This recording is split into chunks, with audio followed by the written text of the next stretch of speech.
There's no thrill like discovery.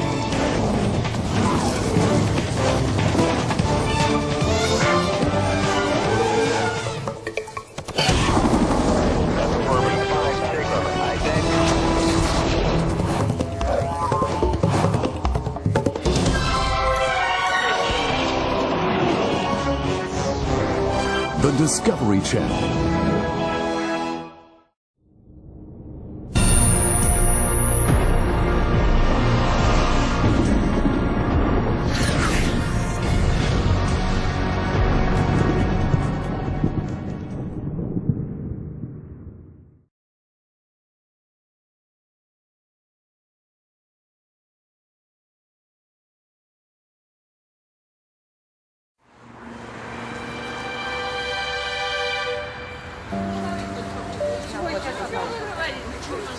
Sexta-feira, 25 de abril de 1986.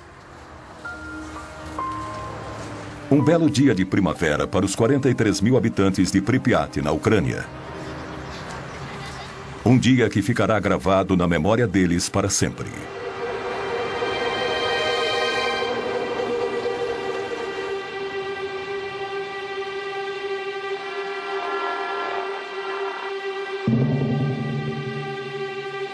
A 3 quilômetros da cidade fica a usina nuclear Vladimir Ilyich Lenin, que emprega milhares de pessoas. Nesta noite, os 176 funcionários do Bloco 4 têm ordens de realizar um teste no sistema de alimentação automática de combustível do reator, que tem como objetivo economizar energia. À 1h23 da madrugada, os sistemas de segurança estão desativados e o teste começa. Uma série de explosões acontece dentro do reator. Enquanto Pripyat dorme tranquilamente, o chão da usina começa a tremer.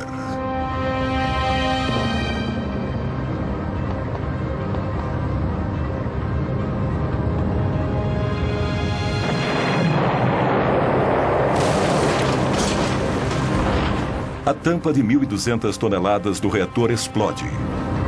Um fluxo fortíssimo de vapor radioativo começa a jorrar, espalhando urânio e grafite centenas de metros em volta da usina.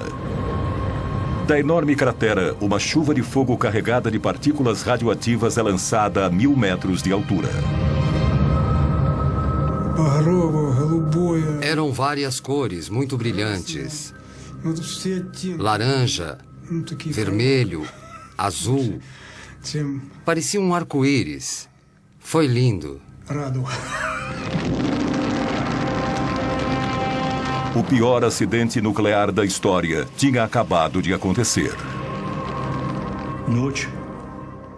Recebi um telefonema bem cedo, por volta das 5 da manhã. Disseram apenas que tinha havido um acidente na usina nuclear de Chernobyl.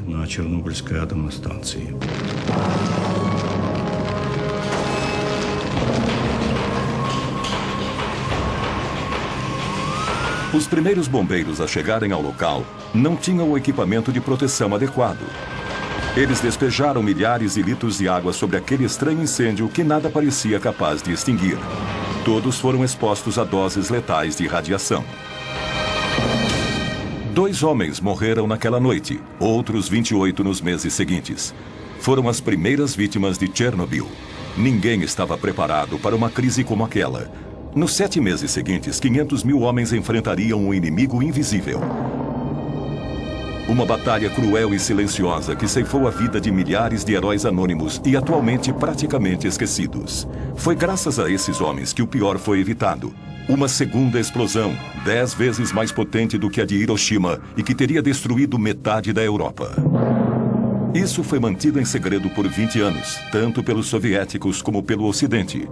Muitas dessas imagens nunca foram vistas antes. São fotos tiradas por jornalistas que também foram expostos à contaminação nuclear. Alguns deles morreram logo depois. Essas imagens contam a história de uma guerra secreta, cujas consequências continuam 20 anos depois, tornando o desastre ainda pior. Esta é a verdadeira história do desastre de Chernobyl.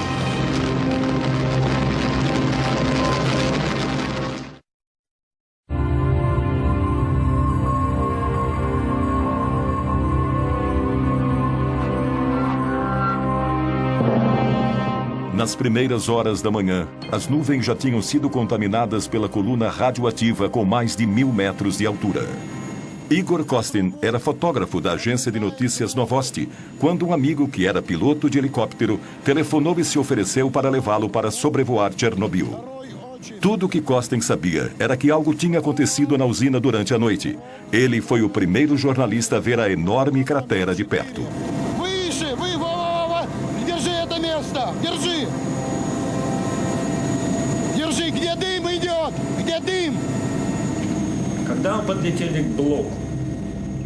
Nós nos aproximamos do bloco 4 e começamos a sobrevoá-lo. Não tínhamos ideia do risco que estávamos correndo. Quando sobrevoamos o bloco, eu abri a janela do helicóptero. Eu não percebi que estava cometendo um grande erro. A fumaça fina e transparente que ele via subindo das ruínas era pura radiação. Kostin foi um dos poucos repórteres que esteve em Chernobyl e conseguiu sobreviver à radiação. Quando abri a janela, não ouvi nenhum ruído. Estávamos bem acima das ruínas do reator. Eu sentia como se estivesse flutuando no espaço, como se estivesse num túmulo. O silêncio era mortal. Eu não ouvia nada, nem mesmo o helicóptero. Nada. Era um buraco negro. O silêncio era sepulcral.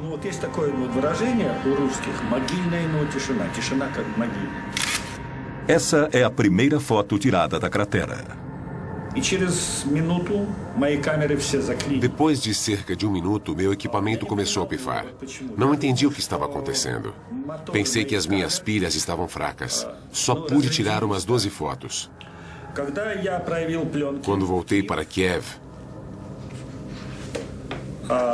e revelei os filmes, vi que os negativos estavam escurecidos e as cores muito ruins. Eu ainda não sabia, mas as fotos tinham sido expostas à radioatividade.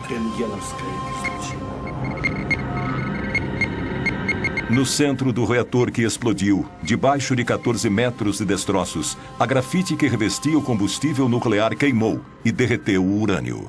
A precipitação radioativa seria 100 vezes maior do que a força combinada das 2 bombas atômicas lançadas sobre Hiroshima e Nagasaki. No Kremlin, 8 horas depois da explosão, Gorbachev tinha poucas informações sobre a situação. As primeiras informações que eu recebi falavam que havia acontecido um acidente e um incêndio. Não havia nenhuma palavra sobre a explosão.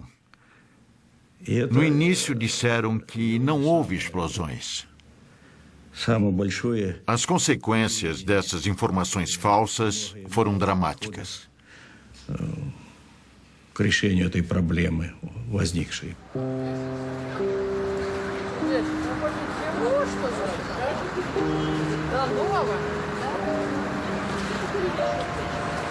Para os 43 mil habitantes de Pripyat, a vida continuava normalmente. Eles não sabiam nada sobre o desastre a 3 quilômetros dali. As informações que tínhamos era de que tudo estava em ordem, inclusive o reator. Quando questionei o acadêmico Alexandre, ele me disse que o reator estava em segurança absoluta, que poderia ser montado na Praça Vermelha. Parecia simples como acender uma vela, como ferver água na Praça Vermelha.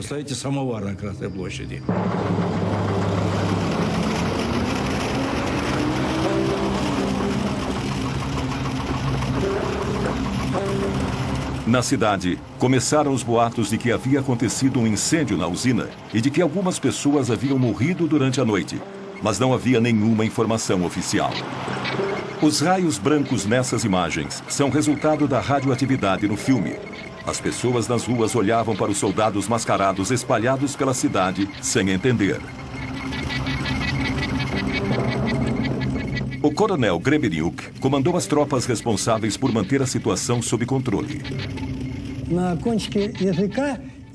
As pessoas sentiam um gosto estranho na boca, um gosto diferente, metálico, um gosto meio ácido.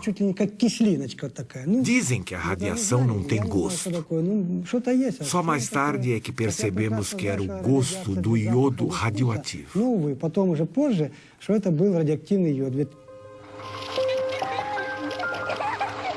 Enquanto as crianças brincavam nas praças, os homens do coronel Grebeniuk faziam as primeiras medições dos níveis de radioatividade.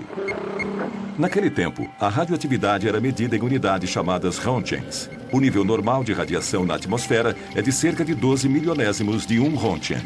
Em Pripyat, no começo da tarde, o nível era de 200 milésimos de Rontgen, 15 mil vezes mais alto que o normal. Naquela noite, o nível já era 600 mil vezes maior que o normal. Boulevard Lenin, 200. Boulevard Rukavina, 250 milirontgens. E naquela noite, 7 rontgens. Os meus subordinados já estavam começando a achar que as máquinas não estavam funcionando direito. Ou que estavam mentindo para eles.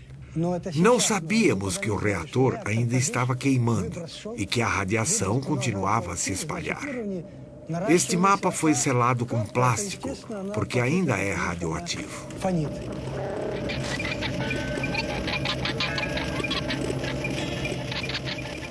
Acredita-se que o ser humano possa absorver até 2 Rontgens por ano, sem ser afetado. Mas a contaminação é letal se o corpo recebe mais de 400 Rontgens.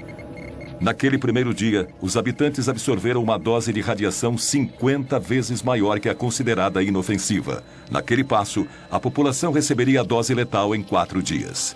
Para entender a situação, o coronel enviou uma patrulha para fazer medições na área externa da usina.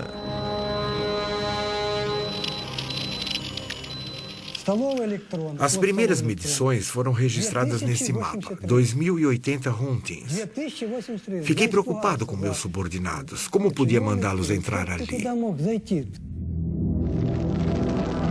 Nesses níveis astronômicos, bastam 15 minutos para que um ser humano absorva uma dose letal de radiação. No Instituto Nuclear, os números causaram choque. Tais níveis de radioatividade nunca tinham sido registrados antes. Às pressas, Gorbachev criou uma comissão com os maiores especialistas em energia nuclear do país, liderada pelo acadêmico Legasov, um físico nuclear de renome internacional. Ele partiu imediatamente para Chernobyl. Esperávamos que eles pudessem avaliar a situação logo, mas nos primeiros dias ninguém pôde nos dizer nada. Foi uma situação dramática. Ficávamos reunidos esperando pelas informações. Exigimos alguma informação, mas eles não podiam dizer nada.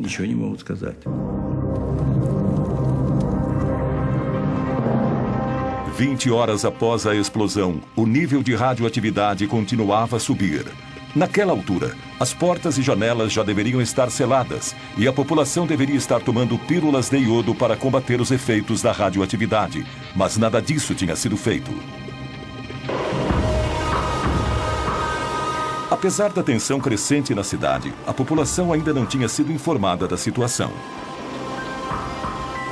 Na época, Yulia Marchenko tinha apenas 5 anos.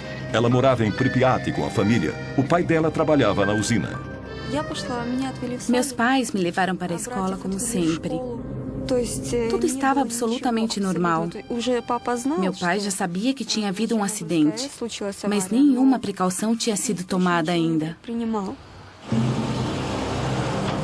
30 horas após a explosão, as primeiras medidas de segurança começaram a ser tomadas. Mais de 1000 ônibus chegaram. Às 2 da tarde, o exército anunciou que todos os moradores iriam ser retirados da cidade.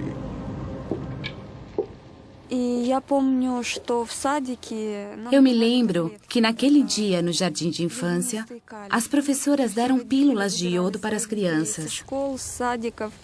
Lembro que os pais foram buscar seus filhos.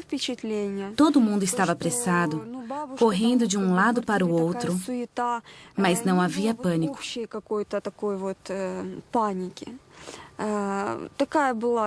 Achávamos que era temporário, que íamos voltar em alguns dias. Para evitar pânico, as autoridades esconderam a gravidade da situação. Os moradores tinham um prazo de 2 horas para pegar suas coisas e aguardar na porta de suas casas. Mandaram todo mundo entrar nos ônibus. Lembro perfeitamente bem de ter que escolher os brinquedos que ia levar. Eu tinha muitas bonecas e queria levar todas, mas não podia. Não podíamos nem levar roupas mais pesadas. As pessoas tiveram que abandonar tudo o que possuíam, deixar toda a vida para trás. Eles nunca mais iriam voltar. Um idoso não quis ir nos ônibus. Ficou para trás. Seu corpo foi encontrado algumas semanas depois. As pessoas não acreditavam no que estava acontecendo. Pensaram que estavam sendo enganadas. Os mais velhos lembravam da ocupação alemã e diziam que em 1941 havia bombas, mas que agora não havia nada. Eles não acreditavam num inimigo invisível, mas não havia tempo para explicações. Meus soldados e eu estávamos apenas cumprindo ordens.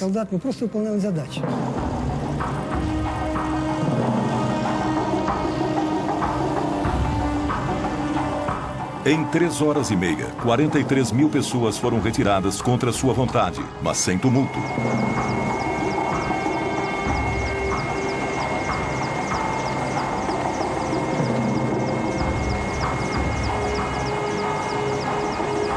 Os ônibus começaram a levar os primeiros refugiados atômicos da Europa. Eles tinham sido expostos a doses de radiação que podiam alterar a composição do sangue e estimular o desenvolvimento de cânceres. Ну, как я нахожу, что, по-моему, скоро его отмоют. Скоро люди здесь будут жить. Ну, еще что вам сказать? Город должен жить. Красивый город. Вот я сейчас смотрю напротив стадиона. Здесь должны дети играть.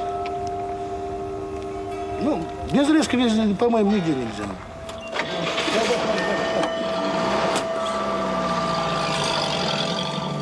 48 horas depois do desastre, as únicas pessoas que ainda estavam na cidade eram os militares e membros da delegação científica, reunidos no hotel Pripyat. Como se ignorassem o perigo, eles comiam, dormiam e trabalhavam ali tranquilamente. Eles eram cientistas, especialistas. Não acredito que eles agiram de maneira irresponsável ou suicida, mas eles subestimaram a gravidade da situação. Os critérios antigos não serviam mais.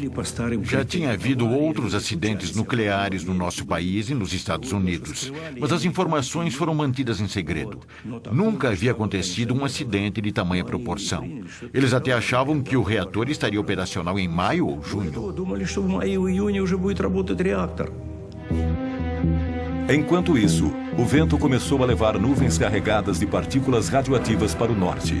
Entre 26 e 27 de abril, elas circularam por mais de 1000 quilômetros sobre a Rússia, a Bielorrússia e o Báltico. No dia 28, as nuvens chegaram à Suécia, onde o aumento da radioatividade foi detectado perto de uma das usinas nucleares da região. Logo depois, os noticiários da TV alertavam a população. A poeira radioativa de Chernobyl estava caindo sobre Estocolmo. Um esquadrão de caças foi enviado para fazer medições nas nuvens. O nível de radioatividade indicava um grave acidente. 60 horas após o desastre, nenhum comunicado oficial tinha sido enviado para fora da União Soviética.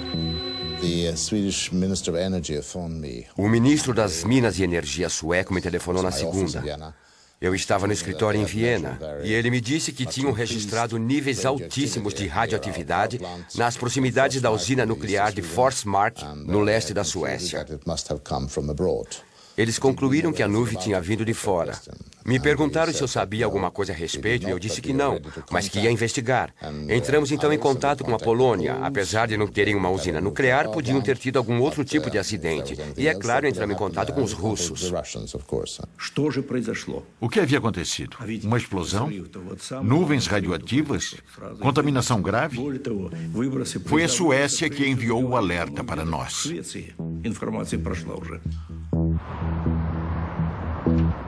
3 dias depois do acidente, enquanto Gorbachev ainda estava tentando reunir dados, os satélites espiões americanos e europeus se voltaram para a União Soviética e descobriram as ruínas da usina ucraniana. A fumaça que saía da enorme cratera aparecia claramente nas imagens.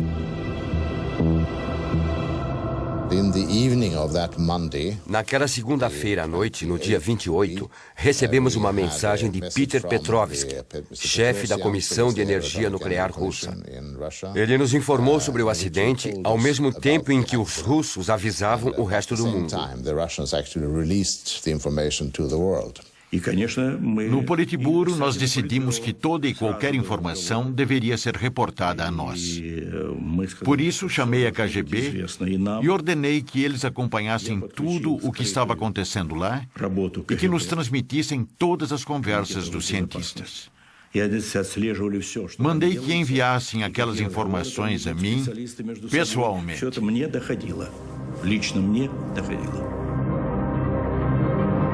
Foram necessárias 48 horas para que se tivesse informações precisas sobre o desastre.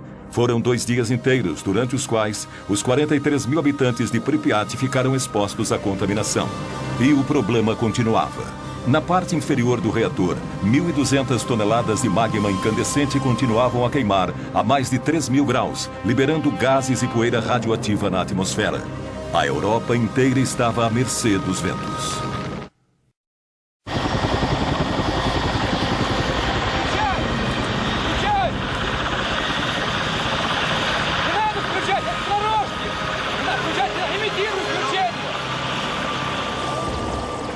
No terceiro dia da crise, Moscou enviou o general Antotkin e 80 helicópteros para combater e acabar com o incêndio.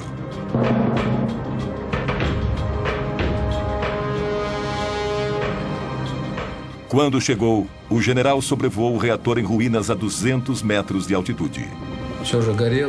Por causa do incêndio, a temperatura estava entre 120 e 180 graus, mesmo àquela altitude. O nosso dosímetro, que é um instrumento que mede a radiação, ia só até 500 rotings. A agulha enlouqueceu, quase pulou do painel. Acho que havia pelo menos 1000 rotings a 200 metros. Mesmo àquela altitude, meia hora de exposição poderia ser fatal. A forte corrente de ar quente radioativo que subia do reator não permitia nenhum tipo de aproximação. Eles teriam que improvisar uma forma de cumprir sua missão.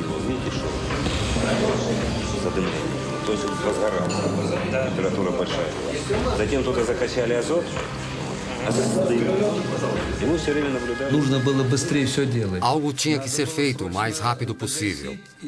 Tínhamos que apagar o incêndio e selar o reator para podermos nos aproximar e fazer outros trabalhos, além de impedir que a poeira radioativa se espalhasse ainda mais, coisa que o vento já estava fazendo. Tínhamos que agir rapidamente. Era o começo de uma operação gigantesca. Pilotos foram requisitados às pressas e abandonaram o fronte no Afeganistão. Os soldados tinham que jogar sacos de areia de 80 quilos sobre o fogo, usando apenas as mãos. Eles esperavam abafar o incêndio, enchendo o reator com toneladas de areia e ácido bórico, que ajuda a neutralizar a radiação. No primeiro dia foram 110 sobrevoos, no dia seguinte 300. O nível de radiação sobre o reator estava acima de 3.500 röntgens, quase 9 vezes mais alto que o nível letal. Alguns pilotos fizeram 33 voos num só dia. Cada vez que sobrevoavam, eles recebiam 5 ou 6 röntgens. Se fossem devagar, a taxa era ainda maior. Após jogarem 6, 7, 8 sacos, ficavam encharcados de suor por causa do calor. Depois de algumas missões, meus soldados iam se lavar e comer, mas logo começavam a vomitar.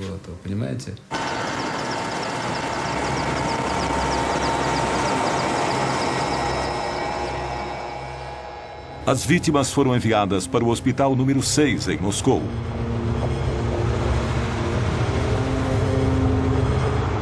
Era o único hospital no país especializado no tratamento de doenças e problemas causados pela exposição à radiação.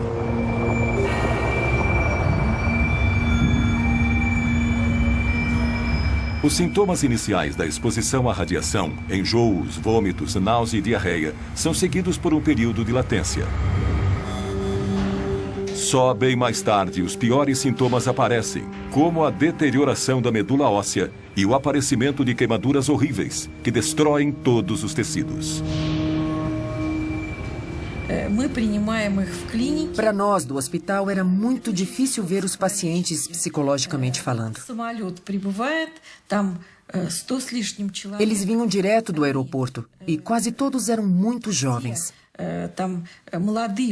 Eles chegavam durante o período de latência e, por isso, geralmente chegavam se sentindo bem. Nós os vestíamos todos iguais, com o mesmo tipo de pijama. Eles chegavam brincando, mas nós já sabíamos que muitos deles iam morrer. 27 morreram bem depressa.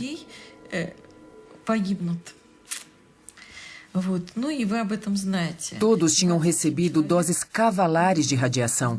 Estavam todos em péssimo estado. Era muito triste.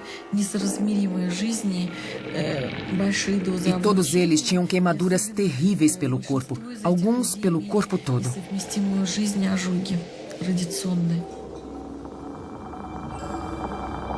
Durante 15 anos, as autoridades reconheceram apenas esses primeiros casos como vítimas de Chernobyl.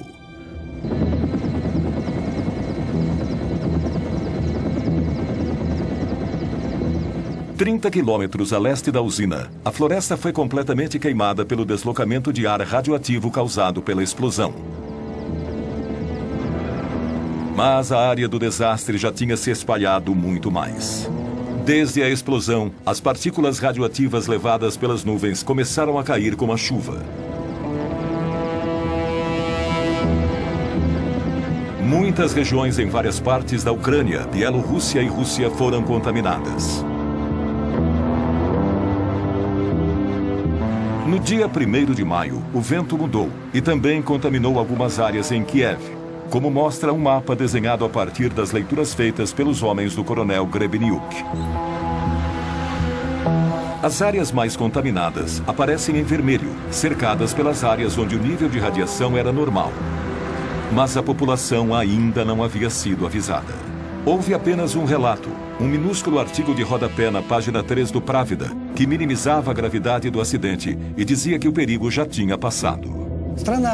A situação era crítica, mas eles agiam como se nada estivesse acontecendo. Seguiram com as comemorações do 1º de maio. Era como se o país se recusasse a reconhecer a situação. Foi a segunda fase do grande desastre de Chernobyl. 6 dias depois do acidente, apesar dos níveis de radiação milhares de vezes mais altos que o normal, as autoridades incentivavam as pessoas a participar do 1º de maio, mesmo onde se sabia que a contaminação era grave. Em 1986, assisti às comemorações do 1º de maio. Eu estava lá, testemunhei. Era a Parada dos Mortos.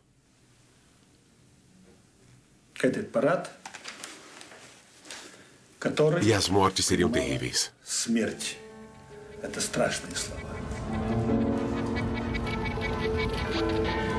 Estranhamente, todos os registros do 1º de maio de 1986 desapareceram do Arquivo Nacional da Ucrânia. Só restaram as fotos de Igor Kostin. Sherbitsky, o primeiro secretário do partido na Ucrânia, também participou das festividades com a família, inclusive os netos. Claro que era muito importante para nós evitar o pânico. Se pelo menos soubéssemos qual o nível de radioatividade no ar. Quantas pessoas foram contaminadas durante as comemorações? Nem um único estudo foi publicado ainda.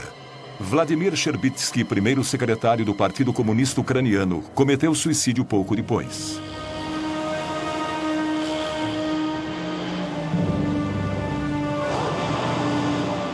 Uma semana após a explosão, o êxodo continuava. Os moradores de Chernobyl, a 7 quilômetros da usina, foram retirados, assim como todos os habitantes das cidades num raio de 30 quilômetros ao redor da usina. 130 mil pessoas tiveram que se mudar, e muitas já estavam contaminadas.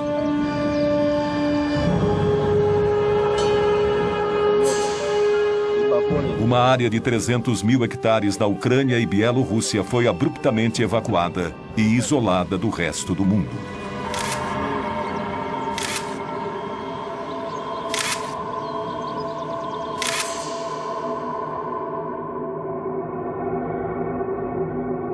Uma vasta região dizimada.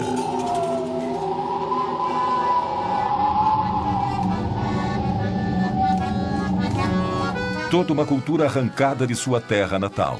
Em poucos dias, um mundo inteiro foi destruído por um inimigo invisível.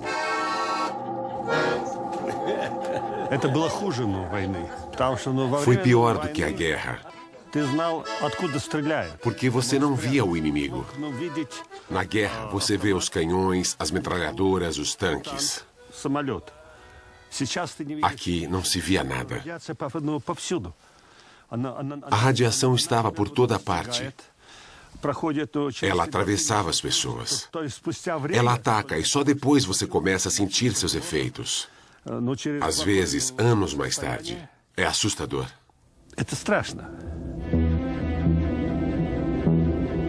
Enquanto isso, a nuvem radioativa continuava avançando sobre a Europa, passando sobre a Bavária e o norte da Itália. A chuva levou o Césio 137 e o iodo 131 para o sul da França e a Córcega. Plantações e pastos foram contaminados. Enquanto as autoridades francesas negavam a presença da nuvem, ela alcançou a Grã-Bretanha e se espalhou até a Grécia. Em Chernobyl, o nível de radioatividade continuava a aumentar. 6.000 toneladas de areia e ácido bórico cobriram a cratera. Mas no subsolo a gigantesca massa de magma incandescente continuava ardendo. 10 dias depois do desastre, Gorbachev convidou pessoalmente Hans Blix, o diretor da poderosa Agência Internacional de Energia Nuclear, para visitar o local. Foi o primeiro especialista e o primeiro ocidental a visitar Chernobyl.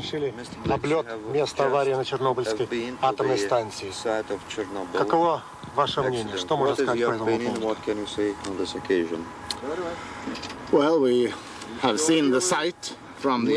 Nós sobrevoamos o local e vimos que havia fumaça saindo dos escombros da usina. Falou-se sobre o risco de uma segunda explosão. Falaram sobre isso quando estávamos em Moscou. Um amigo nosso, parente de um dos especialistas, ligou para ele e disse que havia rumores de que um segundo reator poderia explodir também.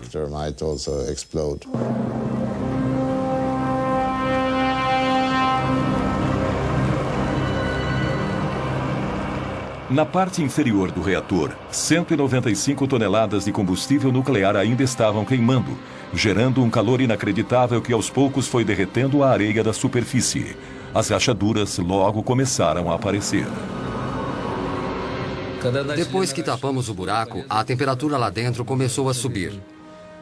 Ficamos com medo porque podia haver outra explosão. Foi assustador. Os cientistas vieram para fazer a leitura e ficaram preocupadíssimos.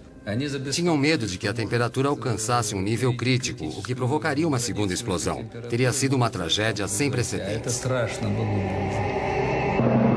A laje de concreto debaixo do núcleo do reator estava esquentando e corria o risco de se partir. O magma podia começar a vazar.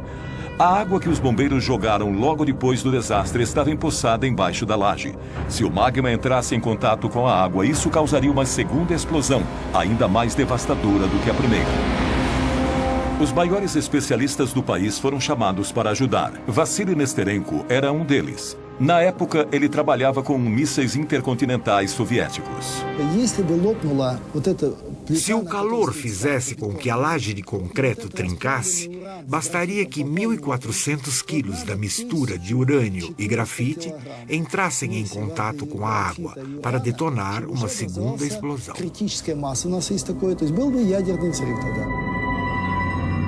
Essa explosão seria comparável à de uma bomba atômica gigantesca.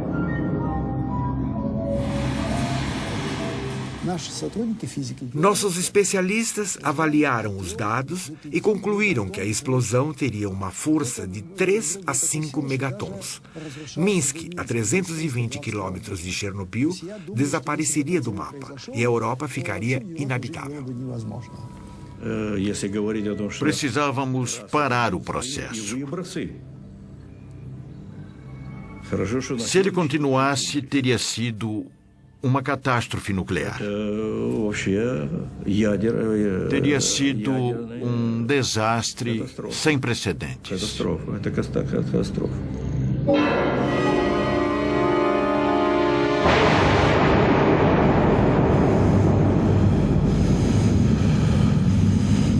Essa segunda explosão seria acompanhada por uma onda de choque e um aumento gigantesco da radioatividade, que acabaria com milhares de vidas em questão de horas. Ainda bem que não aconteceu. Já havia trens com mais de 1.000 vagões em Minsk, Gormel e Kiev, prontos para levar a população. A situação era crítica. Em Moscou, o governo decretou 2 medidas de emergência. A primeira foi enviar um batalhão de bombeiros para retirar a água acumulada sob o reator. Mais tarde, eles seriam declarados heróis nacionais, mas sofreriam com as sequelas da radiação para o resto da vida. A segunda medida era selar a fissura para abaixar a temperatura definitivamente. Em 2 dias, os homens despejaram 2.400 toneladas de chumbo dentro do reator. Começamos a despejar o chumbo e a temperatura caiu na hora. Ele foi bem absorvido e selou a fenda conforme ia derretendo e, com isso, a radiação diminuiu. Só que parte desse chumbo derreteu em contato com o fogo, evaporou e ficou na atmosfera. 20 anos depois, ainda há sinais de chumbo nos doentes de Chernobyl. Hoje há muitas críticas, mas naquela situação não havia nada melhor a fazer. Todas as pessoas, civis ou militares, oficiais ou não, trabalharam sem descanso. Eu participei desse primeiro estágio e posso dizer que não havia escolha. Tinha de ser feito. Foi por heroísmo.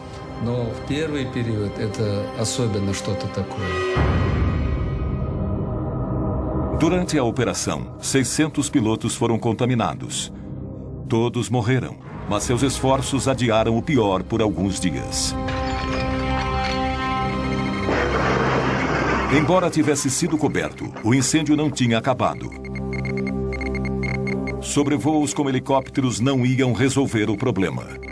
Era preciso chegar mais perto, entrar na fissura. Mas como?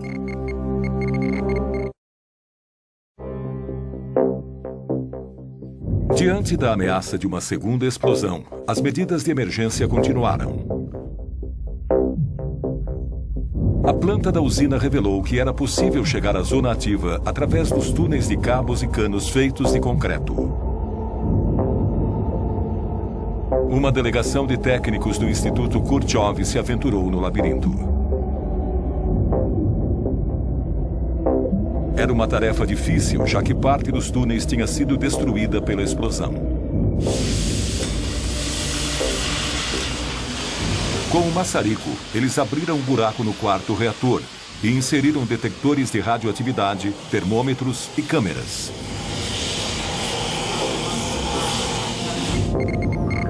O resultado foi aterrador. Os níveis de radiação eram astronômicos e o que eles mais temiam se confirmou.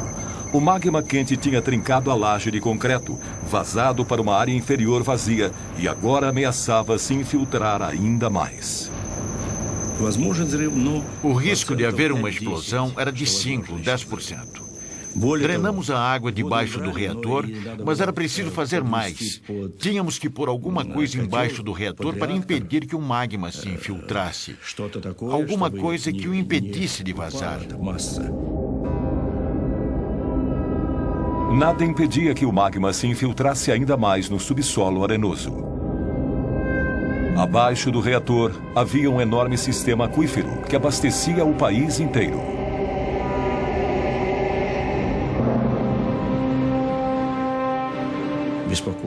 O que mais nos preocupava era que todo aquele magma podia fazer tudo ruir de uma vez e chegar ao lençol subterrâneo, o que contaminaria os rios Triper, Nietva e Kiev e o Mar Negro. E era imperativo encontrar uma solução. Cogitou-se uma nova operação, mas que causaria mais mortes. No dia 12 de maio de 1986, 17 dias depois da primeira explosão, os mineiros de Tula, a 1000 quilômetros de Chernobyl, receberam a visita do vice-ministro de Minas e Energia.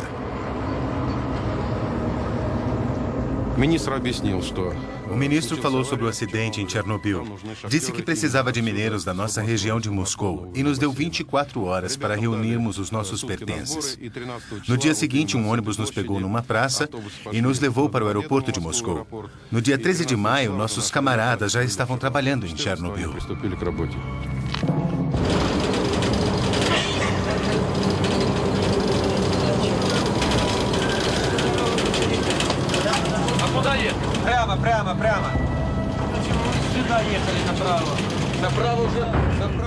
A missão deles era chegar ao reator pelo único caminho possível, o subterrâneo.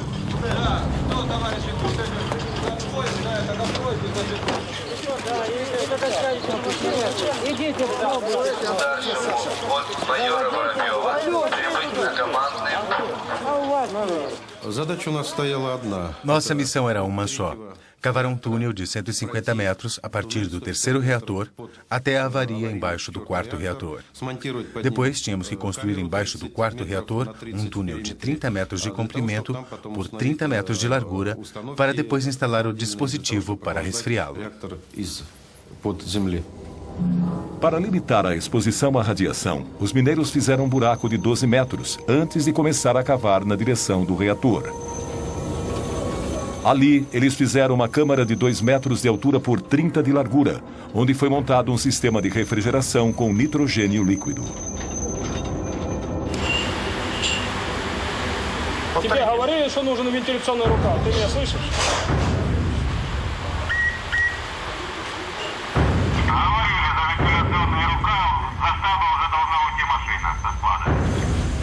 Em um mês, 10 mil mineiros da Rússia e da Ucrânia desceram ao túnel. Todos tinham entre 20 e 30 anos. Lá dentro não havia ventilação e por isso a temperatura chegava a 50 graus. A radioatividade era de no mínimo 1 Rontgen por hora. Trabalhamos sem nenhum equipamento de proteção. Não dava para usar máscaras porque o filtro ficava úmido em questão de minutos. Todo mundo trabalhava sem nada, até sem camisa. Bebíamos água direto das garrafas abertas, o que era péssimo porque estávamos ingerindo partículas radioativas junto com a água. Um dos nossos camaradas engoliu um grão de areia altamente radioativo e morreu. Como a gente ia saber o que cada um inalava ou ingeria? O mais difícil era a falta de oxigênio. E o calor insuportável. Era absurdamente quente.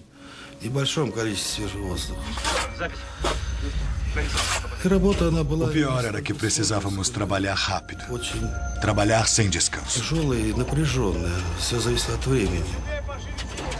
Isso era o pior. Grupos de 30 mineiros se revezavam a cada 3 horas, 24 horas por dia. Eles cavaram um túnel de 150 metros num mês e 4 dias. Um trabalho que normalmente levaria 3 meses para ser concluído. O lugar mais perigoso não era lá embaixo. Não havia muita radiação embaixo do reator. Mas assim que subíamos, tínhamos que correr, e rápido. A radioatividade na entrada do túnel era 300 vezes mais alta. Nenhum único mineiro foi poupado da exposição. E nenhum foi informado da gravidade do perigo que estava correndo.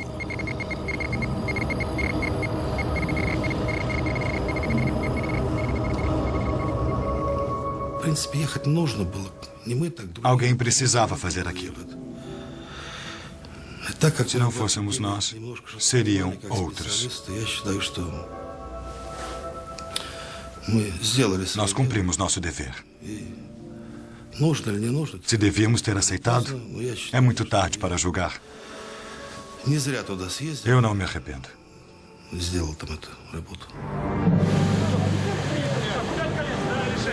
Os mineiros cumpriram a missão, mas o sistema de refrigeração nunca chegou a ser montado.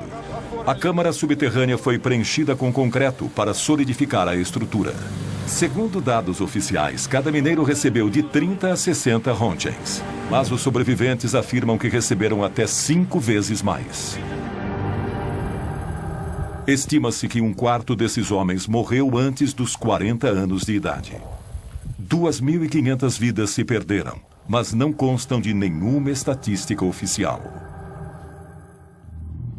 Enquanto os mineiros ainda cavavam debaixo do reator, Hans Blix e as autoridades soviéticas organizavam uma entrevista coletiva em Moscou. Let me say that on behalf of the IAEA, em nome da AIEA, quero dizer que lamentamos profundamente este acidente trágico, a perda de tantas vidas e o prejuízo causado. Fizemos um acordo com as autoridades soviéticas que irão a Viena para analisar as consequências do acidente. Perante 500 jornalistas do mundo todo, Blix anunciou uma conferência internacional em Viena, onde os soviéticos forneceriam todas as informações sobre o desastre.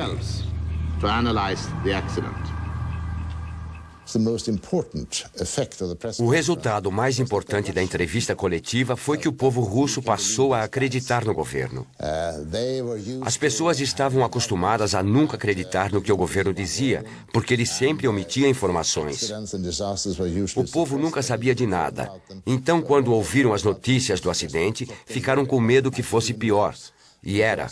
Foi terrível com certeza, mas de alguma forma passaram a confiar no governo. Foi uma vitória da Glasnost. Os soviéticos concordaram em cooperar com o Ocidente. Foi uma mudança histórica que deu início a uma abertura conhecida como Glasnost, uma vitória política de Gorbachev. Em Chernobyl, embora o incêndio tivesse sido controlado, a fissura e as toneladas de lixo radioativo estavam expostas aos elementos. Era mais do que urgente cobrir a estrutura danificada e limpar a área. Para tanto, seriam necessários mais homens, muitos mais.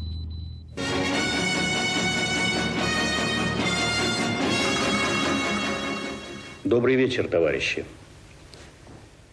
18 dias após o desastre, Gorbachev falou ao povo soviético. Авария на Чернобыльской атомной электростанции. Она больно затронула советских людей, взволновала международную общественность. Мы впервые реально столкнулись с такой грозной силой, какой является ядерная энергия, вышедшая из-под контроля. Вся работа, по сути, ведется круглосуточно. Задействованы научные, технические, экономические возможности всей страны.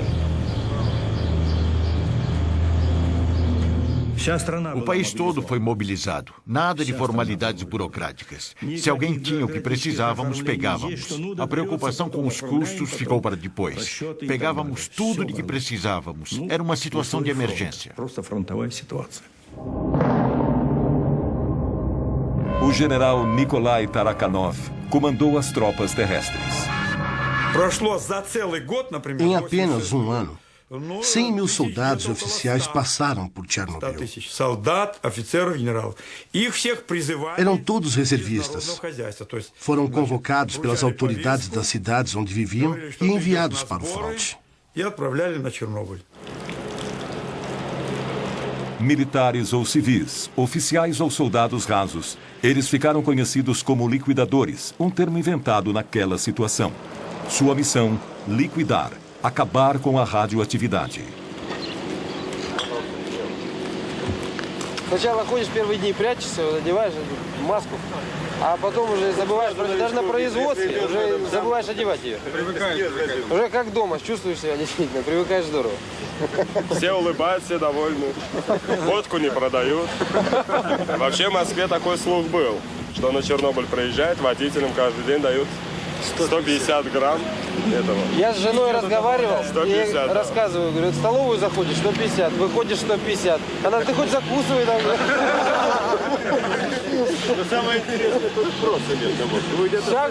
Igor Kostin era um dos 5 repórteres autorizados pelo Kremlin a fazer a cobertura. Fato inédito num país onde tudo era mantido em segredo. 3 dos seus colegas já haviam morrido. Não havia títulos. Nada de ministros, generais ou soldados. Ninguém dizia, eu sou general, faço o que eu mando.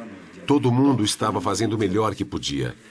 E foi assim que começou a operação batizada de liquidação do acidente de Chernobyl. 100 mil soldados, além de 400 mil civis, operários, engenheiros, enfermeiras, médicos e cientistas de cada república soviética passaram por Chernobyl. A União Soviética estava travando sua última e maior batalha. 500 mil pessoas. Havia mais homens em Chernobyl do que os que lutaram contra Napoleão. Só que o nosso exército tinha sido contaminado.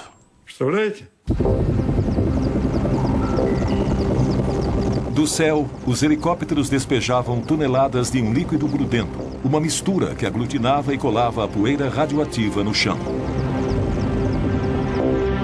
Enquanto isso, brigadas de liquidadores ficaram encarregadas de limpar a área, casa por casa, e remover a camada de poeira radioativa que cobria tudo.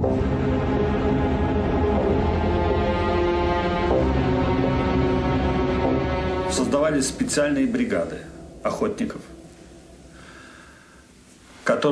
Havia esquadrões especiais de caçadores. Eles usavam rifles e patrulhavam o interior e as florestas, matando cães e gatos.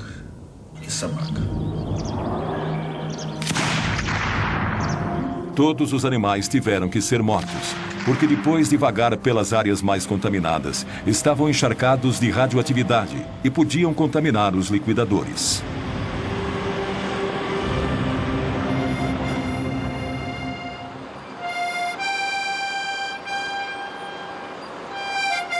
As últimas vilas onde ainda havia habitantes foram evacuadas. As casas foram demolidas uma a uma e enterradas. À noite, os caminhões, as máquinas e os homens estavam cobertos de poeira radioativa.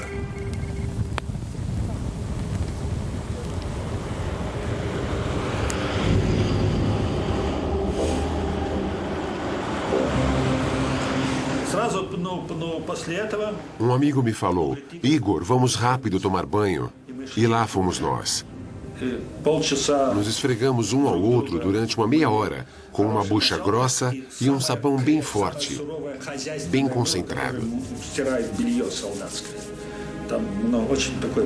Nos lavamos bem, a cabeça, o corpo inteiro, várias vezes, até cansar. Depois disso, colocamos roupas limpas e fomos comer. E comemos muito bem. Isso era necessário num trabalho como aquele.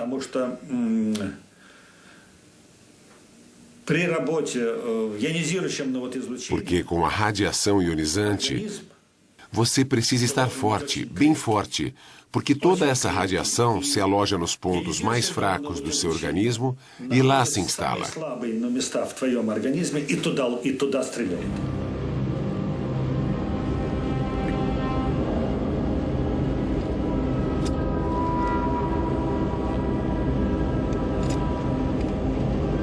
Em volta da usina, teve início uma operação colossal, que funcionava 7 dias por semana, sem um minuto de descanso. 300 mil metros cúbicos de solo contaminado foram retirados, levados para valas enormes e cobertos com concreto.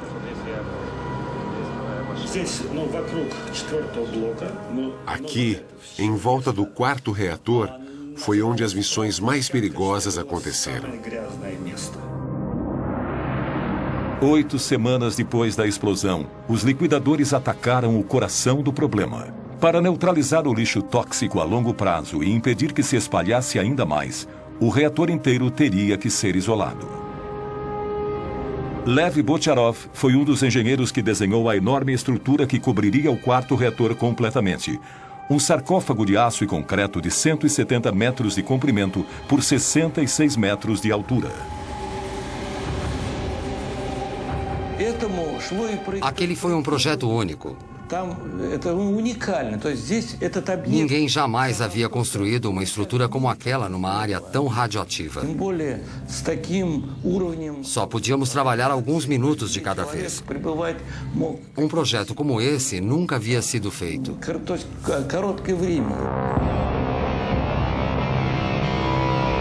Era um desafio gigantesco. Como construir uma estrutura colossal num lugar onde as pessoas só podiam trabalhar alguns minutos, às vezes segundos, de cada vez? Uma situação como aquela exigiria maior capacidade de improvisação dos liquidadores e colocaria mais vidas em risco.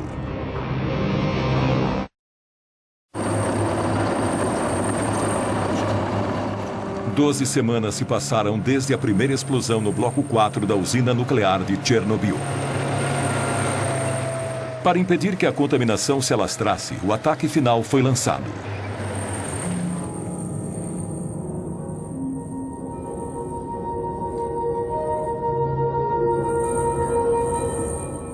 A radioatividade naquele setor era tão alta que só máquinas controladas à distância podiam trabalhar ali.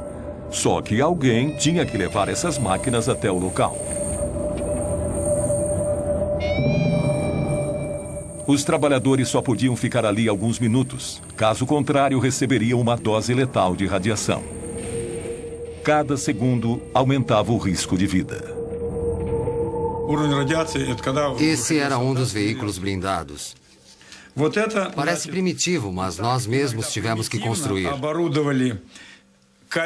Tivemos que forrar inteiramente as cabines com chumbo para proteger os soldados da radiação da melhor maneira possível. Тоже помогало.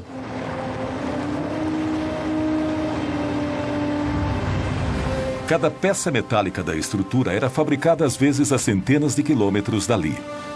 As peças eram levadas uma a uma para a usina, para serem montadas lá. Um quebra-cabeça extraordinário. Vigas de 150 toneladas com 70 metros de comprimento, escoras de 45 metros de altura. Esse é o DEMAC 4000. Olha o tamanho desse guindaste.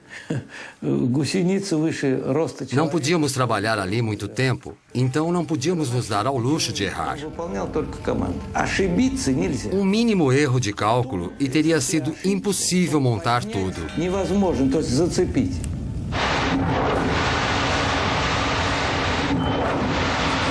Apesar das péssimas condições, o trabalho progredia. 100 mil metros cúbicos de cimento foram utilizados na estrutura. Mas a descoberta de um novo problema suspendeu o trabalho.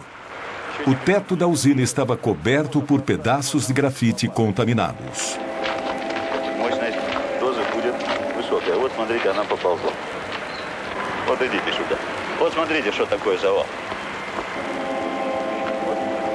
Здесь, в том месте, где мы стоим, сейчас 10 рентген. Это будет примерно 1000. Вот около вот этого колпака примерно 200. Все, пойдемте. На сегодня хватит нам. Выходим, пойдемте. И ты тоже выходи оттуда. Eram blocos de grafite que cobriam as barras de urânio e voaram durante a explosão. Um único pedaço emite radiação suficiente para matar um homem em menos de 1 hora. Era essencial se livrar deles antes de continuar com a construção.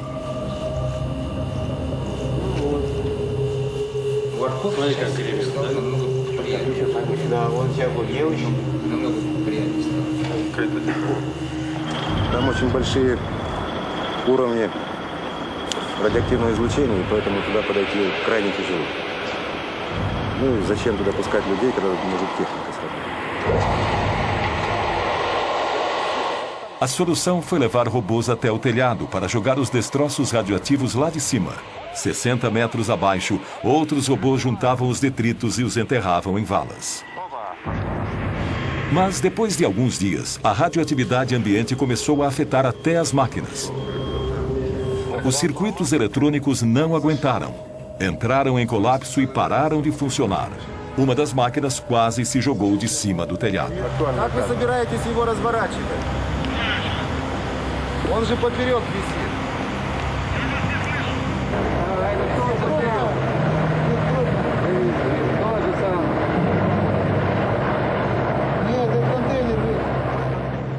O uso de robôs teve que ser descartado. Eles teriam que ser substituídos por homens. E, naquela época, os soldados russos começaram a ser chamados de biorobôs. Um batalhão de jovens se preparava para subir no telhado do terceiro reator pela primeira vez. Todos tinham entre 20 e 30 anos de idade. Eram todos reservistas, convocados para a batalha mais perigosa e mortal em Chernobyl. Nenhum ser humano jamais tinha trabalhado em áreas com uma radioatividade tão alta. O general Nikolai Tarakhanov comandou a operação e supervisionou pessoalmente os mínimos detalhes, como as proteções de chumbo que os soldados foram forçados a fazer à mão na véspera da operação. Os flancos, as costas, as botas. Eles estavam cobertos de chumbo da cabeça aos pés. Tinham chumbo no capacete, na máscara de proteção contra os raios beta. Tinha um chumbo no avental especial e na luva com dupla camada protetora. O uniforme completo pesava entre 26 e 30 quilos.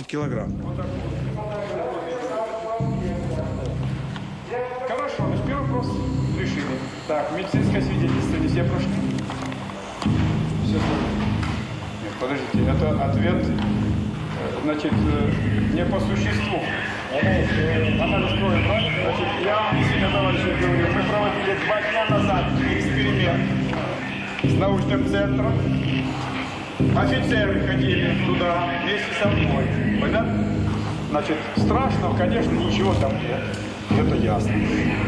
Сегодня состоялось решение и правительственное. Они тоже идут туда же? И многие так, ну некоторые не стремились. É claro que havia pessoas que não queriam ir, mas não tinham escolha. Eram reservistas, tinham que ir. А вот лично мое мнение было, надо было ехать и отдать свой долг. Раз Родина за... Eu não tive dúvida, era o meu dever. Quem ia fazer aquilo por mim? Аварию моими руками, моей работой, чтобы он... Quem ia limpar os destroços do desastre e impedir a radioatividade de se espalhar pelo mundo? Alguém tinha que fazer aquilo. Надо было кому-то делать. Foram 2 semanas e meia no inferno. Um inferno que podia durar 2 ou 3 minutos para cada soldado, às vezes só 40 segundos se o nível estava muito alto. Calculávamos o tempo de exposição de cada soldado cuidadosamente para salvar o máximo de vidas possível.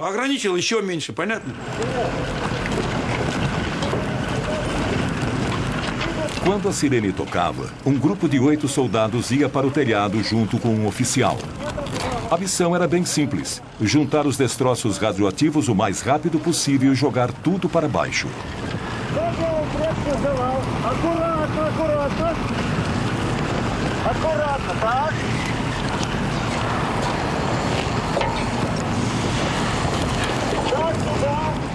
Segundo os cálculos do general Tarakhanov, o nível de radioatividade era de 7.000 rontgens por hora, o que permitia aos biorobôs apenas 45 segundos de exposição, o suficiente para remover apenas 2 pás de resíduos.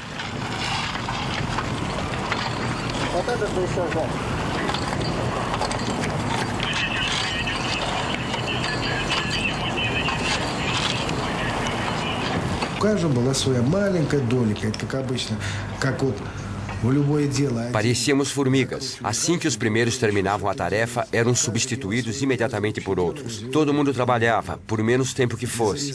Foi assim, juntos, que combatemos a radioatividade. Durante 10 dias, grupos de biorobôs ficavam no telhado por 10 minutos. Segundo os militares, 3.500 pessoas participaram da limpeza. Algumas, como Igor Kosten e Konstantin Fedotov, subiram ao telhado 5 vezes.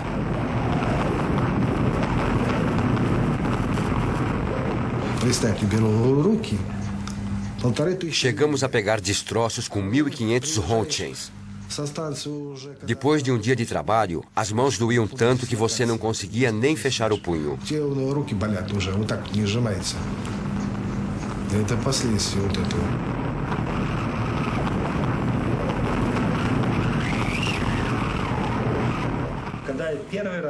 Na primeira vez que eu subi ao telhado, fui invadido por um sentimento místico. Era como estar num outro planeta. Estava tudo coberto de lixo radioativo. Minhas mãos tremiam.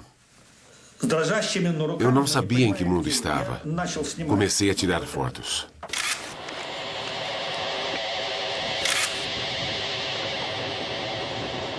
Dá para ver traços de radiação no filme. Eu estava segurando a câmera assim, e ela emanava do solo.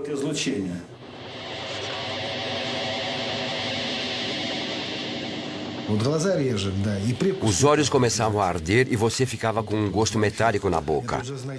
Quando você sentia essas duas coisas, sabia que tinha recebido uma dose alta demais.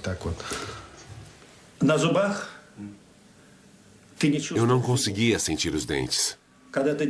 A minha boca estava com gosto de chumbo.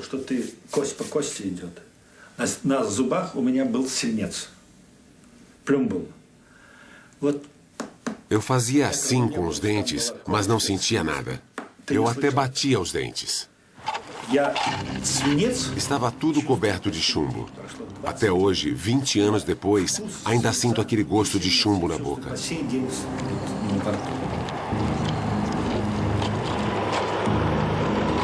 Depois, milhares de pessoas descobririam que aquele gosto estranho era o indício do ataque de um inimigo invisível.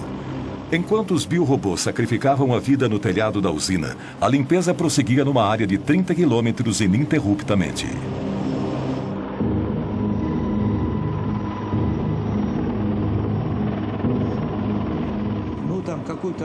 O trabalho que normalmente um homem levaria 1 hora para fazer, aqui em Chernobyl, era feito por 60 pessoas.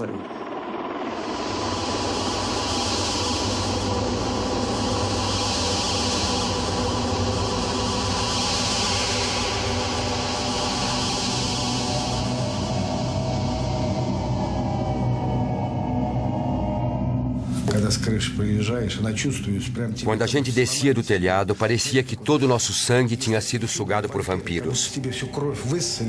Estávamos exaustos. Não podíamos nem nos mexer.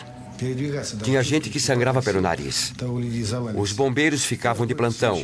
Se alguém começasse a sangrar pelo nariz, era levado para o hospital na hora. Se alguém desmaiava, era mandado para casa. Mas todos queríamos aguentar firme.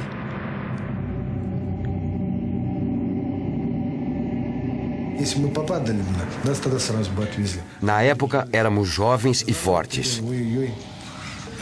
Ficamos doentes. Perdemos tudo.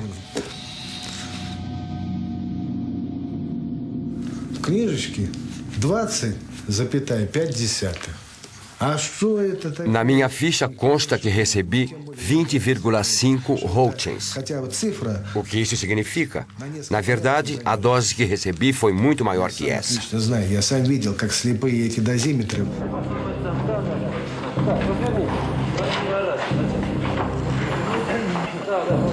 Позвольте мне от оперативной группы Министерства обороны СССР вручить вам почетный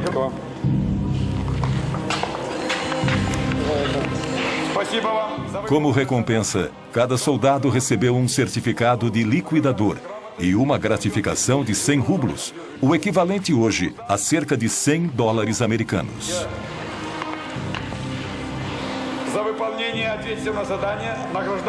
Eles arriscaram a vida, mas conseguiram reduzir o nível de radiação em apenas 35%. Quando mandaram aquelas pessoas para o telhado, não sabíamos qual era o nível de radiação. Hoje sabemos que estava entre 10 e 12 mil rontgens por hora. Nesse nível, ninguém deveria estar lá.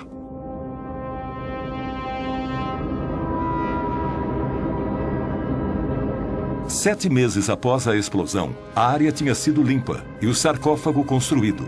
500 mil pessoas, entre civis e militares, participaram da operação. Eu disse à comissão que, por terem enfrentado níveis de radiação absurdos, limpado toda a grafite e realizado tarefas tão heróicas,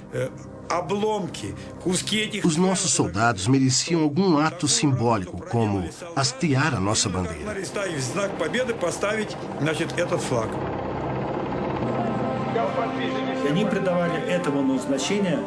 Hastear a nossa bandeira ali foi como hasteá-la no Reichstag, quando o Exército Vermelho conquistou o fascismo.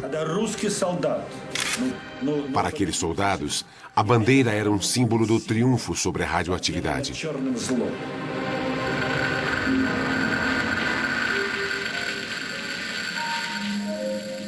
Cada grupo de liquidadores comemorou o fim da operação à sua maneira. Bocharov e seus homens gravaram seus nomes na tampa de metal que ia selar o sarcófago.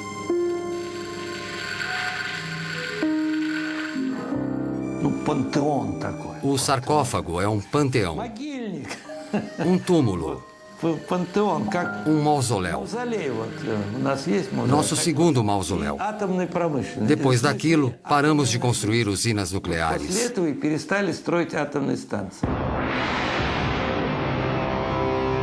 Foi uma vitória amarga. O país nunca se recuperaria.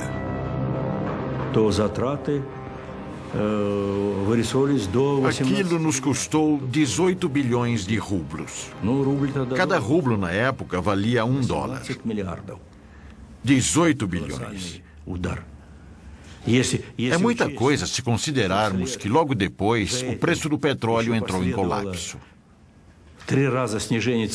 Não dá para calcular os problemas que o nosso país e a perestroika enfrentaram.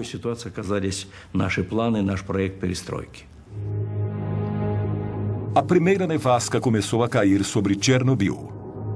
Para as autoridades, era uma prova de que o sarcófago estava lacrado, pelo menos pelos próximos 30 anos, segundo a previsão. Os liquidadores voltaram para casa. Os reatores 1, 2 e 3 foram reativados.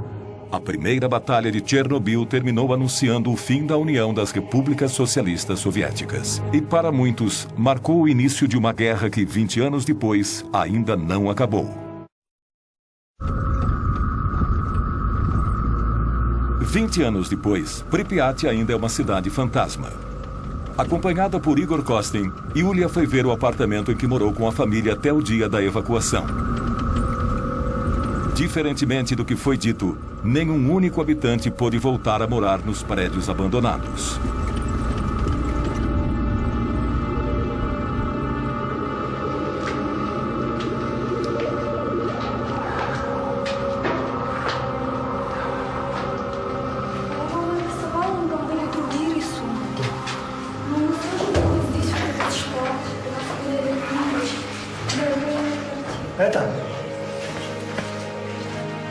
Потрогай стену, раз ты пришла к себе домой.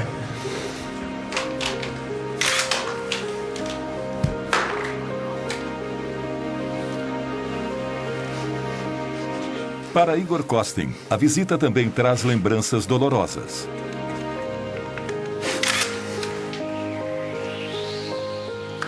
Ele foi exposto à radiação durante os 7 meses em que cobriu a operação.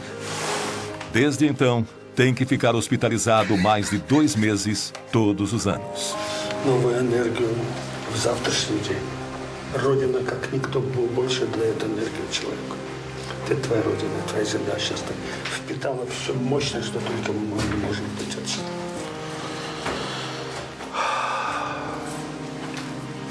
У меня такое ощущение, что я здесь была всю жизнь.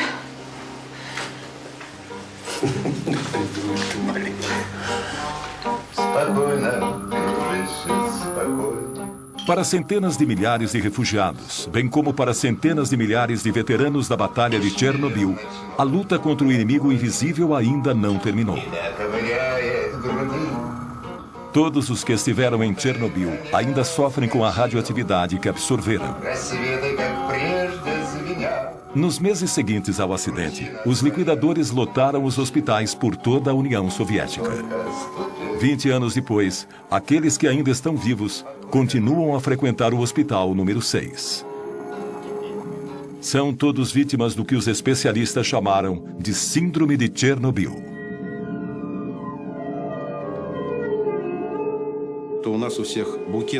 Os sintomas são muitos: coração, estômago, fígado, rins, sistema nervoso.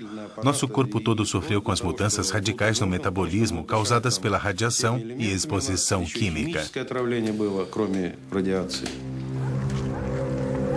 Quando os liquidadores voltaram para casa, estavam exaustos, incapazes de voltar a uma vida normal. 20 anos mais tarde, muitos dos que sobreviveram estão incapacitados, não podem trabalhar.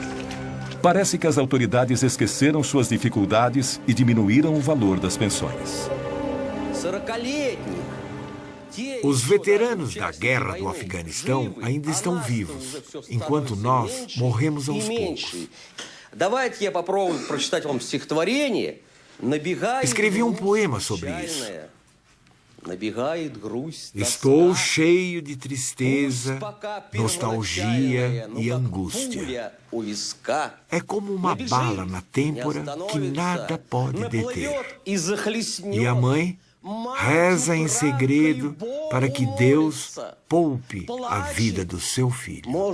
Esses homens não tinham nem 30 anos quando foram convocados para lutar contra o átomo. Hoje nem completaram 50 anos, mas têm as limitações de pessoas mais velhas. Segundo o exército, dos 500 mil liquidadores de Chernobyl, 20 mil já morreram. 200 mil estão oficialmente incapacitados. Você não sabe quanto tempo vai viver ou que doença vai acabar matando você. Não sabe quais os efeitos que isso terá nos seus filhos, se é que vai poder ter filhos. Só o que sabemos é que esse inimigo invisível está nos devorando por dentro, como um verme. Para nós, a guerra continua e aos poucos estamos deixando este mundo.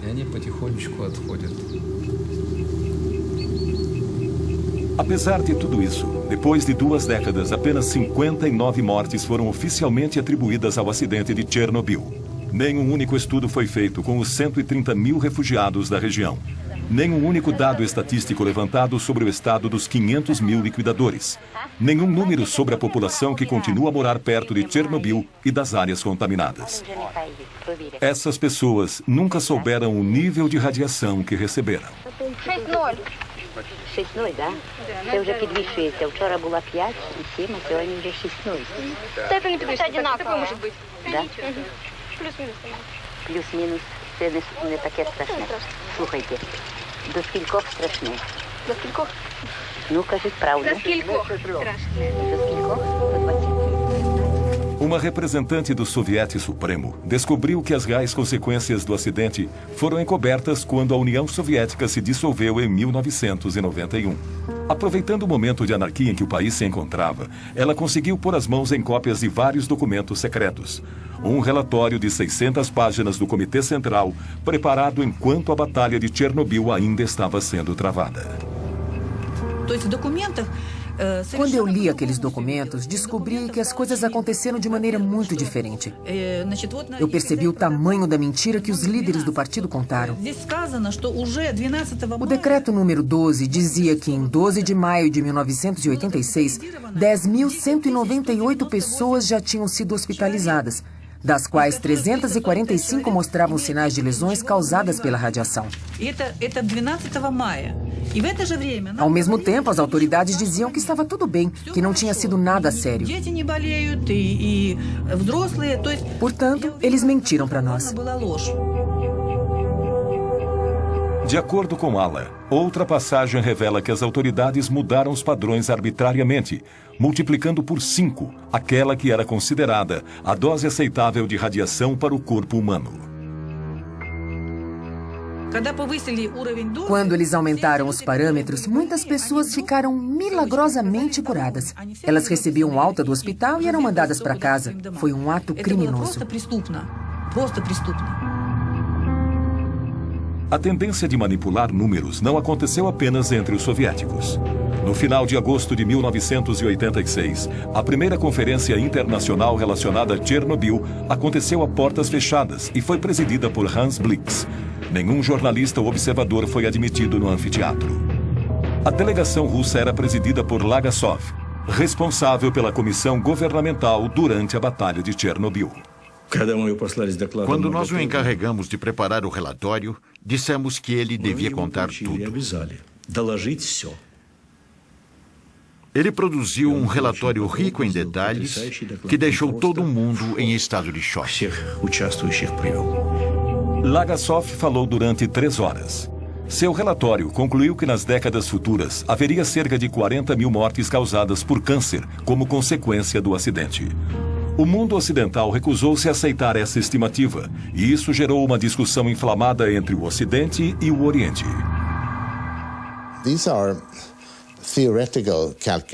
São cálculos teóricos baseados no modelo de Hiroshima. O efeito a longo prazo da exposição a um determinado tipo de radioatividade mata uma quantidade X de pessoas. Então, multiplica-se por 10. Presume-se que seja por 10. Esse foi o cálculo. Não é um número exato, não é empírico. Os números se mostraram extremamente flexíveis. Ao final da conferência, não se falava mais em 40 mil vítimas, mas sim em 4 mil prováveis mortes. Quase 20 anos depois, em setembro de 2005, esse foi o número oficial de vítimas do desastre. A oposição mais ferrenha à política de transparência dos soviéticos foi a dos franceses, que negaram que a nuvem radioativa passou sobre o seu país. Est-ce qu'on a constaté quelque chose au-dessus de la France? Non, parce que les vents ne vont pas dans cette direction-là. Les vents tournent dans le sens inverse des aiguilles d'une montre. Il n'y a pas lieu du tout de s'inquiéter. C'est sans aucun danger pour la santé publique. 20 anos depois, na França e principalmente na Córcega, foram registrados vários casos de câncer de tireoide, do mesmo tipo e gravidade daqueles vistos em Chernobyl. O elemento mais perigoso que saiu do reator de Chernobyl não foi o césio, não foi o plutônio. Foi a mentira. A mentira de 86, é assim que a chamamos.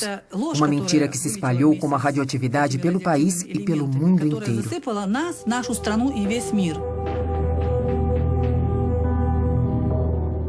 Em 27 de abril de 1988, no segundo aniversário do desastre, Lagasov, que tinha trabalhado tanto para revelar a verdade, decidiu pôr fim à sua vida.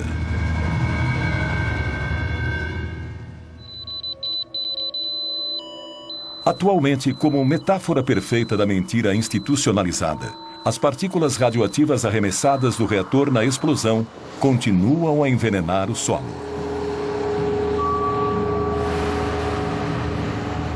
"20 anos após o acidente, a região de Chernobyl continua inabitável.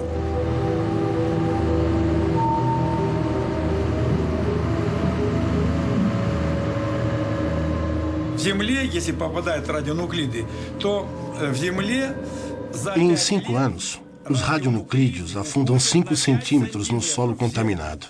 Ou seja, 20 anos depois, são 20 centímetros sob o solo. Eles continuam a contaminar as plantas. Para limpar tudo, teríamos que remover 20 centímetros do solo e enterrar isso em valas, o que seria uma tarefa gigantesca. É impossível.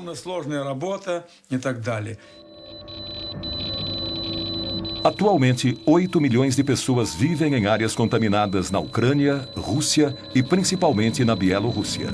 Há 20 anos, eles consomem os alimentos radioativos que continuam a contaminá-los pouco a pouco. Esse problema, levantado em 1986 pela delegação soviética na Conferência de Viena, foi simplesmente ignorado. Ainda assim, 1.152 crianças foram tratadas de câncer de tireoide entre 1986 e 2002 num centro especializado em Minsk. Quantos outros casos existiriam em outras cidades? Nenhuma estatística mundial foi trazida a público. O médico Yuri Bandazevski estuda as doenças nas populações de áreas contaminadas desde que o desastre ocorreu.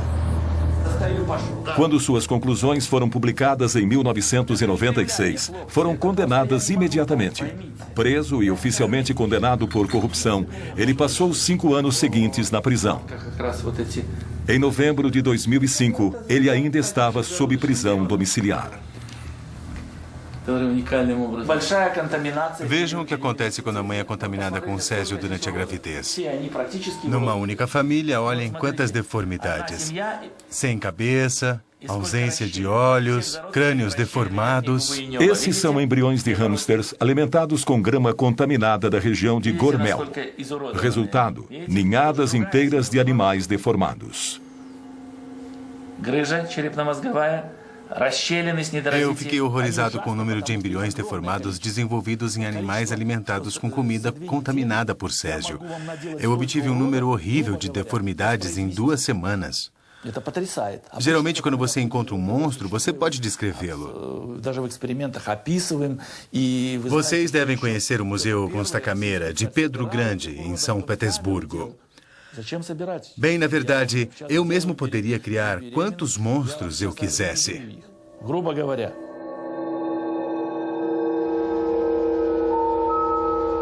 Nunca houve nenhum estudo oficial de mutações genéticas decorrentes do acidente em Chernobyl. Apesar disso e dos mais de 1.000 abortos espontâneos que ocorreram após o desastre, centenas de crianças sofrem com os efeitos da radiação. As deformidades que vemos nessas crianças são parecidas com as que vimos nos hamsters de Bandazevski. Na Bielorrússia, 300 mil crianças atualmente sofrem as consequências da contaminação. A IGCO, Cruz Verde Internacional, fundada por Gorbachev depois que ele deixou o governo em 1991, abriu centros de tratamento e apoio às vítimas de Chernobyl. Eles também organizam acampamentos terapêuticos com o objetivo de ensinar as novas gerações das áreas contaminadas a conviver com a radioatividade, como aqui, medindo o nível de contaminação do alimento. Por quantos anos isso vai continuar? 800 anos? 800 anos. Até o segundo Jesus Cristo nascer? Até ele voltar? Sim, Chernobyl teve um papel importante para nós todos. E é claro que temos que continuar pesquisando, que continuar investindo. Temos que reforçar os laços de cooperação com outros países e criar centros científicos internacionais para descobrir novas fontes de energia mais seguras. Isso é essencial. Eu não desejo que ninguém, seja amigo ou inimigo, passe por uma tragédia como essa. Ninguém merece passar pelo que passamos em Chernobyl. Somos todos humanos, ninguém merece isso.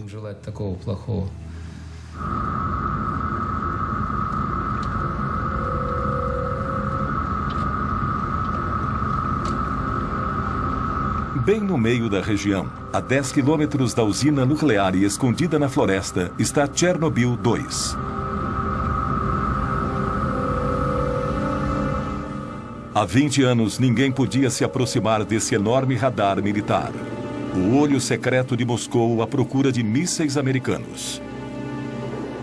O fato de ter sido desativado após a explosão condiz com que o acidente de Chernobyl parecia prenunciar. O uso de armas é uma coisa terrível. Usar armas nucleares é muito pior. Chernobyl foi um acidente com um único reator, um acidente limitado, cujas consequências ainda enfrentamos. Houve 2 bombas, Hiroshima e Nagasaki. As consequências dessas bombas também são sentidas até hoje.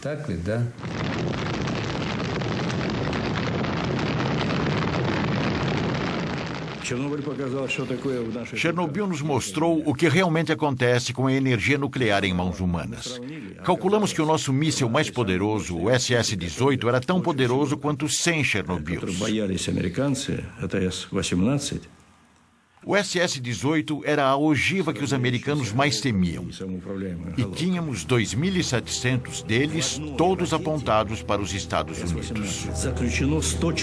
2.700. Imagine a destruição que eles causariam.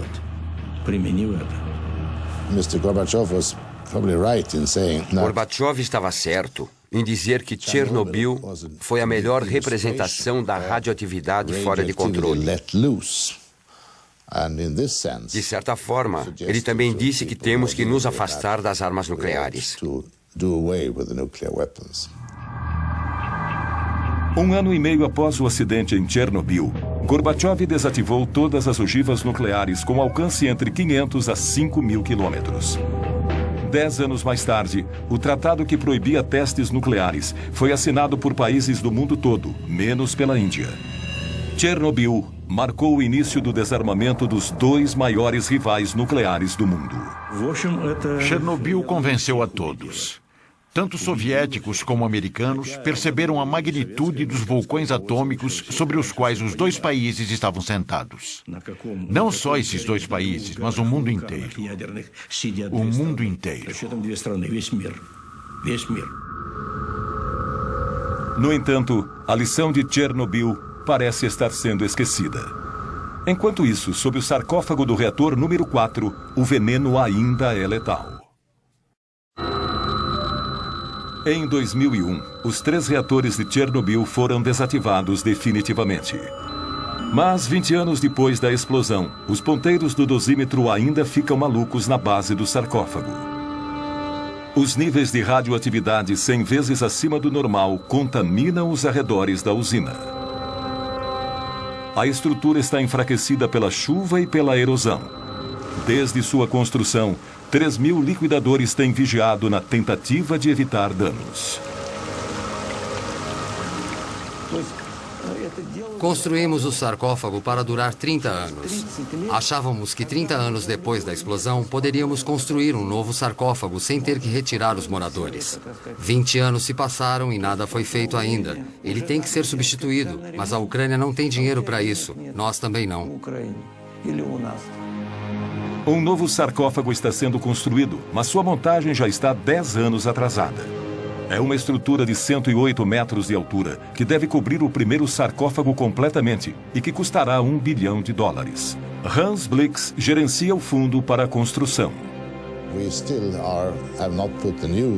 Ainda não terminamos de construir o sarcófago novo, que estará pronto em alguns anos. Depois que ele estiver pronto, todo o resíduo radioativo poderá ser removido.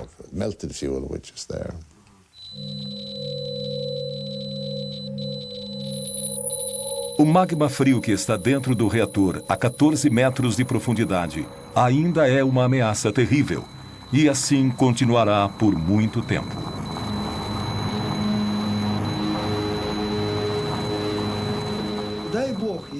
Rezo a Deus para que o sarcófago nunca se rompa. Seria a pior coisa que poderia acontecer, porque lá dentro há 100 quilos de plutônio.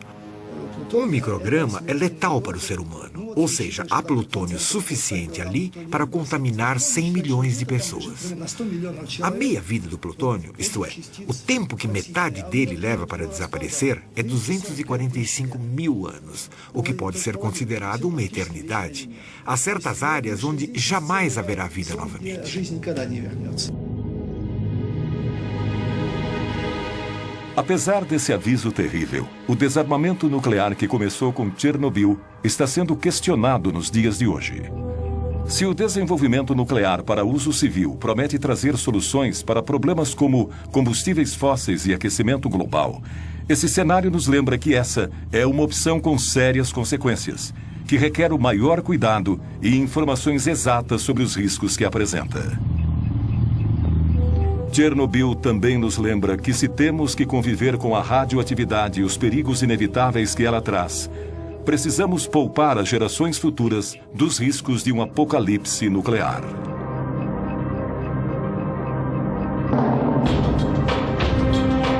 Versão brasileira, Tempo Filmes, São Paulo.